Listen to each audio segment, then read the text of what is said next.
Good afternoon and Happy New Year to you all. And welcome back to the Servant Podcast. First and foremost, let me thank the man above, God, for allowing me to be in this situation and to do what I love to do and to do what I do, what I feel I do best. So without him, uh, none of this is even possible.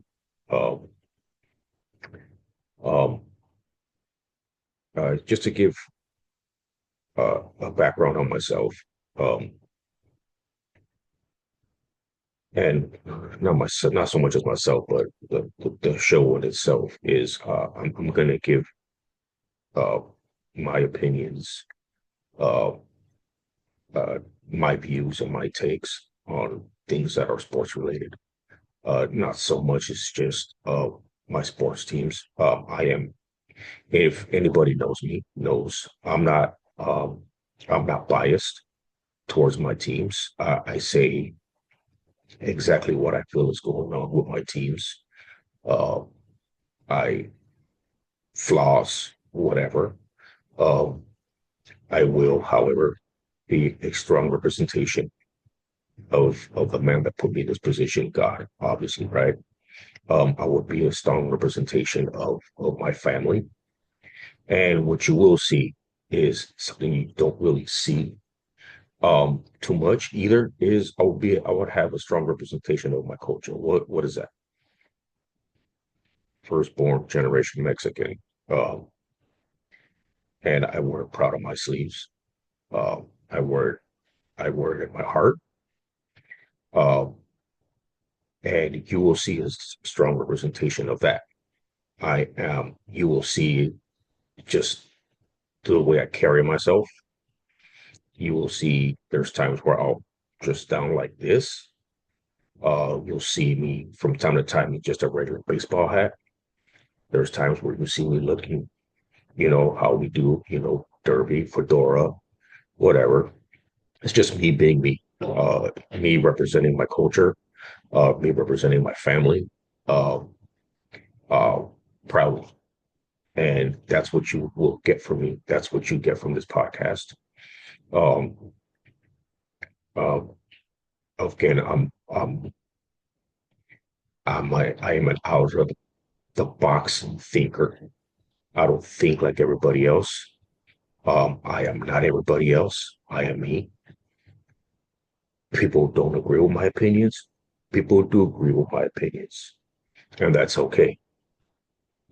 I'm not here to change minds. I'm here to make people think. And if I'm doing my job and you love what you hear, um, especially coming from me, or you don't, it's okay. Um, but with that being said, first thing I want to get to is Derrick Rose. So if you follow basketball like I do, I grew up in the '80s. I grew up a Lakers fan, and I grew up a Bulls fan. Um, Growing up in Los Angeles, uh, it's almost where you have to represent the Los Angeles Lakers. Uh, I grew up watching Magic Johnson, James Worthy, Kareem Abdul-Jabbar, Byron Scott, Norm Nixon. I grew up watching these guys as a kid. Uh, in 1987, I got introduced to uh, Michael Jordan and the Chicago Bulls. I was a kid. I was 10 years old when I became a Bulls fan. And I've been a Bulls fan ever since and still am to this day, as much as I am a Laker fan. And I have been to this day, and it doesn't change. Um, but um, the things that I'm going to say is you will never hear me uh, put a player down. Uh, I will not. I will not disregard uh, their skill level, their accomplishments, so on and so forth. You will not see me do those things. Uh, but since this is about Derrick Rose, congratulations on a 16-year career. Um, it was just announced that he will have his number retired by the Chicago Bulls next year, which I feel is well deserved. No questions about it, no questions asked. Um, I'm of the opinion that I think in his prime, in Derrick Rose's prime, this is pre-injury, pre-injury. I feel like he was better than Steph in his prime. Now, uh, over the years, uh, we've got to see a lot of players. Um, we've got to see whether it's the NBA, whether it's Major League Baseball, whether it's the NFL, from the likes of Bo Jackson, Todd Gurley, Brandon Murray, and of course Derrick Rose. We've had these guys, we've had their careers either cut short due to injury or just their skill level just kind of deteriorate because of the injuries that they suffered. You can even say that about Zion as well, but that that's a, I think that's a little different because I think his stuff I think is more health related than anything else. But if you grew up watching Bo Jackson, you knew what you saw on the football field. Played half the season, was a Pro Bowler. Just oh my God, you knew out the gate that if with the 10-year career, he'd be in the Hall of Fame. And if you saw what he did on the baseball field in Major League Baseball for the Kansas City Royals, being an all-star, being an all-star MVP, you saw what he was prior to his hip injury. Um, and that injury he suffered in a playoff game in LA against the Cincinnati Bengals. And if you look at Todd Gurley and you see the things that he was able to accomplish in a short span, you knew this kid had it in him to be a future Hall of Famer. Just look at the skill level until the arthritis in his knees kicked in, and then his career just kind of he just kind of went away. Um, Brandon Roy, much of the same thing. Great trailblazer, shooting guard. That dude was unbelievable. Injuries took his career, and now we look at Derrick Rose. Derrick Rose, who in the I think it was 08, 09 season became the rookie of the year. 2011 season, he becomes the MVP, the youngest MVP in the NBA in history. Then he blows out his ACL in the playoffs, and he was never the same. Comes back the following year, tears the meniscus on the same leg, misses an entire year, and then after that, it's just after that it was just uh, his skill set just kind of deteriorated because of those two injuries. And I personally feel that in his prime, um, he had the dog in him. And guys in the league knew this guy had the dog in him. This dude knew he guys knew in the league he was a problem, which is why he garnered the respect of the Kobe's of the world, the Carmelos of the world, um, the Paul Pierces of the world, the LeBron Jameses of the world, and so on and so forth. Because this dude was just a dog, a dog. And for me personally, this is just again, I speak for myself. I don't speak for anybody else. I don't expect people to agree with me, and I don't expect people to have the same ideologies that I have. Uh, but I feel like in his prime, he was better than Steph. And then in no way, just because I say that doesn't take away from Steph's accomplishments um, on the court and what he's done for the game of basketball. I'm not taking anything away from that. And it seems like every time we start having these types of conversations, it's like you're taking away from somebody else's accomplishments when that's not the case. Like people got to learn how to stop doing that and stop making it seem like you're taking away from somebody else's accomplishments or somebody else's greatness. I'm not doing that. I'm just saying, as a basketball fan, seeing what this dude was in his prime, as dominant as he was, as much as of a killer he was on that court, he stood out. He stood out more than Steph Curry. You know, um, and again, that's not taking anything away from Steph. Steph is an all-time great player. Steph is one of the greatest players of all time, and we all know this. It's not taking anything away from him. Just because I'm uplifting somebody doesn't mean that I'm gonna put somebody else down. That's not what this is about. What it's about is just me showing my respect and me showing my giving my flowers to Derrick Rose and knowing what this dude was on the court. And this dude had a killer instinct. This dude had a killer instinct. And um, it's he didn't have Hall of Famers playing with him.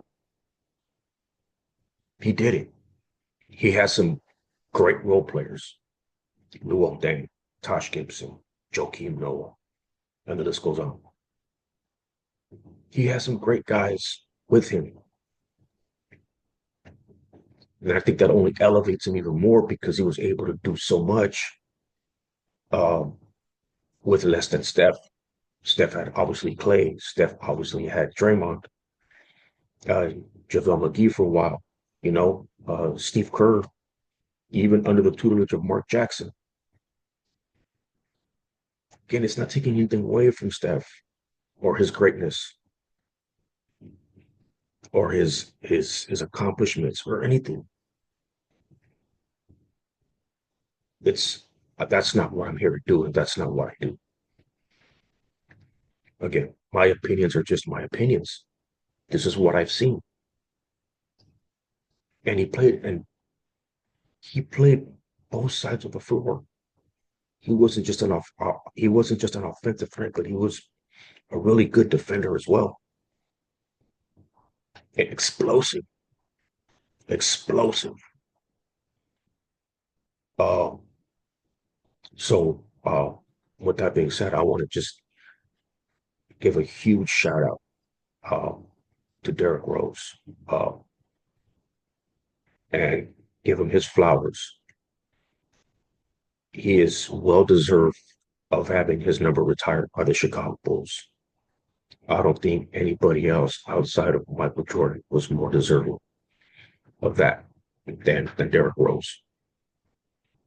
Derrick Rose absolutely 100% deserves it. I'm not from Chicago. I don't know what it's like to be in Chicago. I've never been to Chicago, but he looked like he carried himself uh, in a respectable way and represented his city the way uh, they love him and the way they admired him. And like I said, my salute and my respect go out to Derrick Rose. Um, Congratulations on an outstanding career. I would say a Hall of Fame career. Uh, and I'll be tuned in next year um, just to watch that, just to watch that ceremony. Because right now I'm not feeling the game. I'm not loving the game of basketball right now, but that's a different story. So while I pivot from Derrick Rose to now, as you can see behind me, The NFL playoffs are looming soon. And with that, there's a lot of conversation about the NFL MVP. Uh, and in some of my conversations with people privately, some people don't agree with some of the takes that I make. And that, again, that's okay. But I'm here to not change your mind, but I'm here to make you think. So some people are of the belief that Saquon should be the MVP. I think otherwise. And it's no disrespect to Saquon Barkley whatsoever. He's had a great year. I've I've always been a Saquon fan. Uh, Very exciting player to watch, very explosive player to watch. But the reason why I don't say it's him is because look, now again, I'm not being biased when I say these things, right? I'm looking at the obvious. 2018, Aaron Rodgers wins the award. Okay. My opinion, that was an award that Aaron Donald should have got.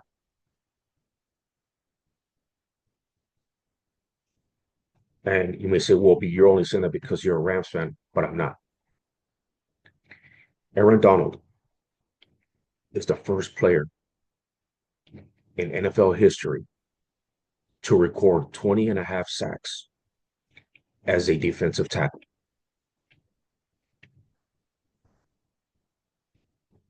Think about that for a second.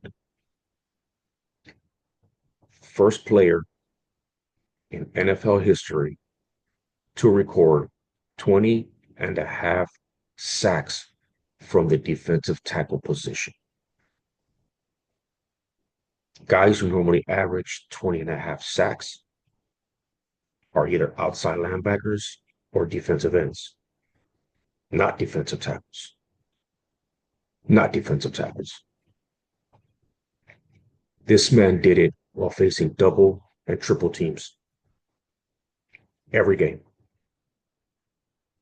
Not to mention knowing that these other offenses are preparing their game plan to slow you down and to stop you.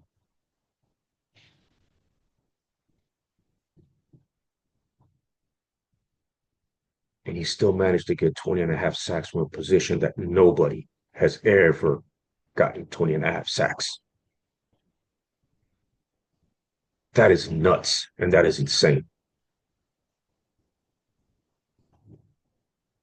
There's that part. Then there's the part where Cooper Kupp in 2021, Triple Crown winner.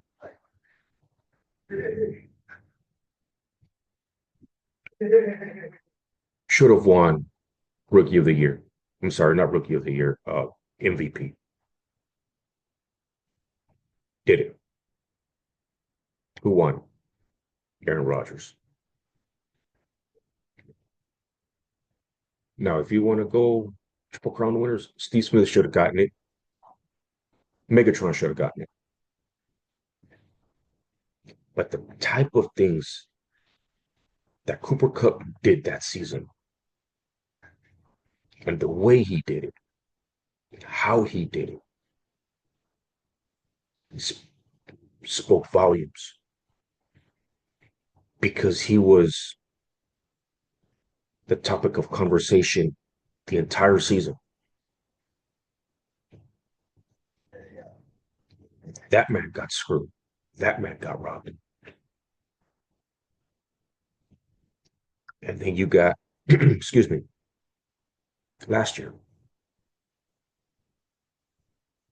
MVP could have went to either McCaffrey or Tyreek, but they gave it to Lamar.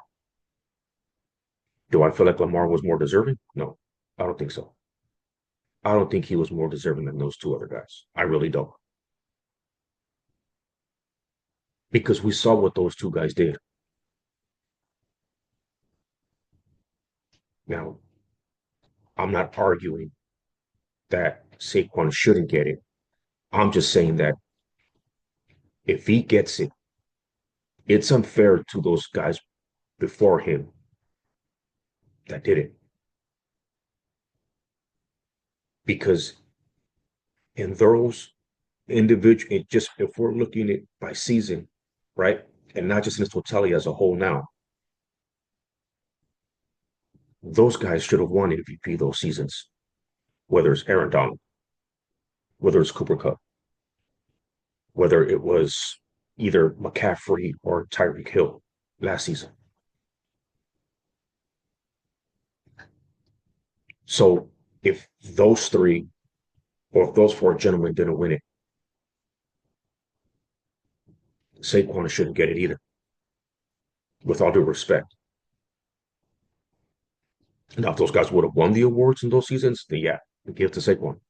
Had a tremendous season. Outside of that, we can look at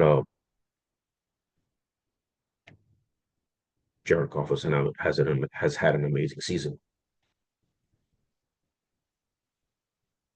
Jared Goff has had an amazing season. It's not going to go to him. You look at what Cincinnati's what Joe Burrow has done with no defense. With no defense, you can easily give him the award. Do I think he'll get it? No. Lamar, I'm sorry, I'm not looking his direction either. Josh Allen. Josh Allen is going to be the guy that wins the MVP. And I feel it should be him. It should be him. Because the NFL has clearly made it a point not to give the award to a position player and rather than a quarterback. And they've proven it with some of their past decisions. Again, you didn't give it to Tyreek or Christian McCaffrey last year. I'm a Rams fan saying either a Dolphin or a 49er should have won this award last year. I'm a Rams fan saying that a Buffalo Bill should win the award this year. So this is not a biasness. Cooper Cup should have got it the year he won the Triple Crown. Aaron Donald should have won the year he had 20 and a half sacks. If you're taking it year by year by year, Saquon shouldn't get it. Because you're just looking at what those guys did in that year and saying, okay, yeah, it was okay for you to have a great season like that, but now we're not going to give it to you. Like, that is unbelievably nuts to me that the award is not given to the more deserving player.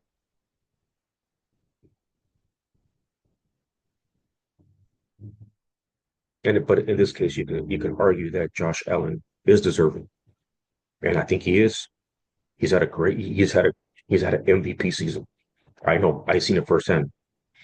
The dude put up six on us on his own. Tremendous season. Beat both the Lions and the Chiefs in the same season. Dude has had a great season. That's the guy I'm giving it to. Again, no disrespect to Saquon, none whatsoever. But if those other gentlemen did not get it before him, he shouldn't get the award here. That should just be a plain quarterback award.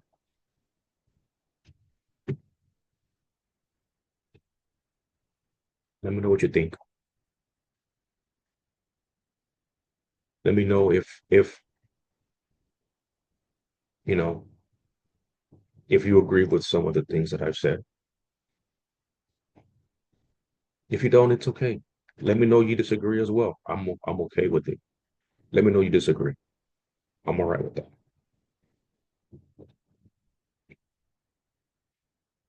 And follow me on at I am Joey 27 Junkies on Instagram, or the Servant Podcast, or the Servant Pod underscore on Instagram. I appreciate your time. I appreciate you taking the time to just check me out, listen to me, however you're either viewing or listening to this. I thank you. Happy New Year to you all, and I'll talk to you guys later.